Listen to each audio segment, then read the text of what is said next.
이야, 오늘 한국 증시 진짜 패닉이라는 말이 딱 어울리는 하루였습니다. 중동에서 불어온 긴장감 때문에 투자 심리가 완전히 얼어붙으면서 시장 전체가 그야말로 휘청거렸는데요. 그런데 말이죠, 이 정신없는 혼란 속에서 아주 이상하고 또 흥미로운 역설이 하나 발견됐습니다. 오늘 바로 그 부분을 함께 파헤쳐 보겠습니다.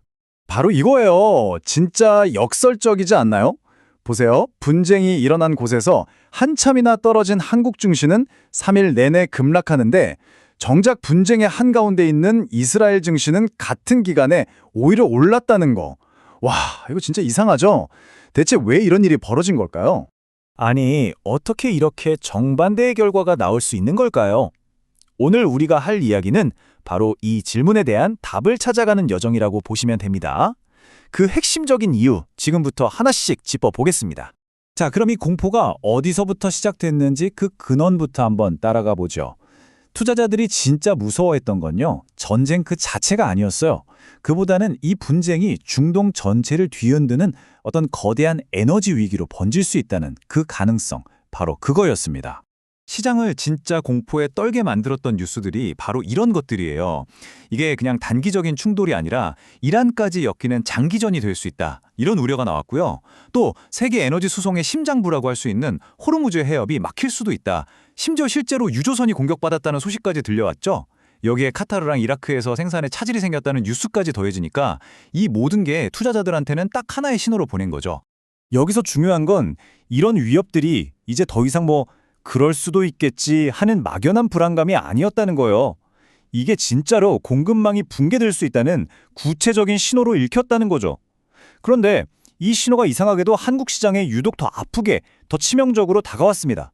대체 왜 그랬을까요?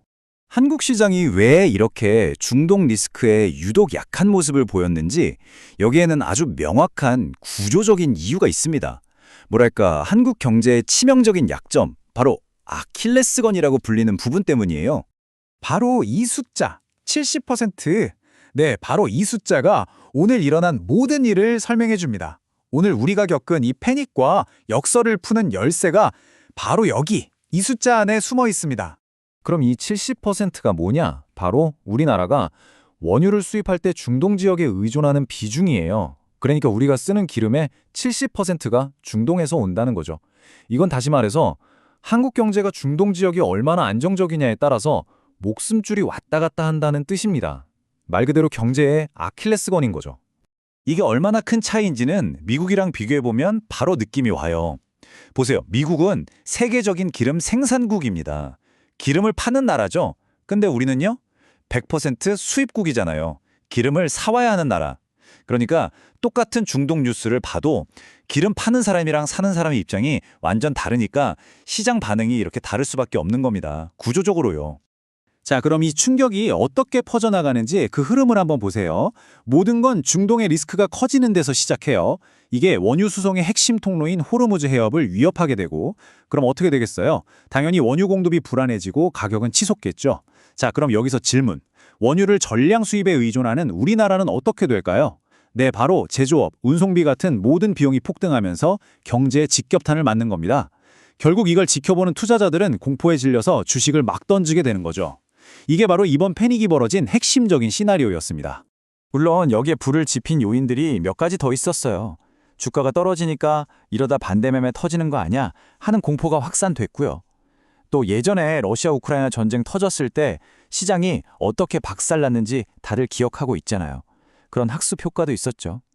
게다가 그동안 큰 조정 없이 계속 올라왔던 시장이라 언젠가 한번 크게 빠질 텐데 하는 그런 불안감도 한꺼번에 터져 나온 겁니다. 이 패닉이 어느 정도였는지 이 숫자 하나면 바로 와닿으실 겁니다. 무려 1,700개. 코스닥에서만 하락한 종목 수가 이 정도였어요. 양쪽 시장 다 합쳐서 오른 종목은 100개도 안 됐습니다. 이건 몇몇 종목이 빠지는 수준이 아니라 그냥 시장 전체가 공포에 질려서 투매에 나섰다고 봐야죠. 그런데 말이죠. 이렇게 모두가 공포에 떨면서 주식을 내던지는 그 거대한 패닉의 물결 밑에서는 전혀 다른 움직임이 포착됐습니다. 모두가 팔고 있을 때 오히려 이걸 기회로 보는 누군가가 있었다는 거죠. 한 분석을 보면 이런 말이 나와요. 지수가 축축 빠지니까 외국인 투자자들이 오후부터 슬슬 사기 시작했다. 이건 아마 포트폴리오를 재조정하는 것일 수 있다. 이 말은 뭐냐면요. 외국인들은 그냥 공포에 휩쓸려서 같이 판 게 아니라는 거예요. 오히려 이 하락을 이용해서 포트폴리오 비중을 영리하게 조절하는 그런 전략적인 움직임을 보였을 수 있다는 분석인 거죠.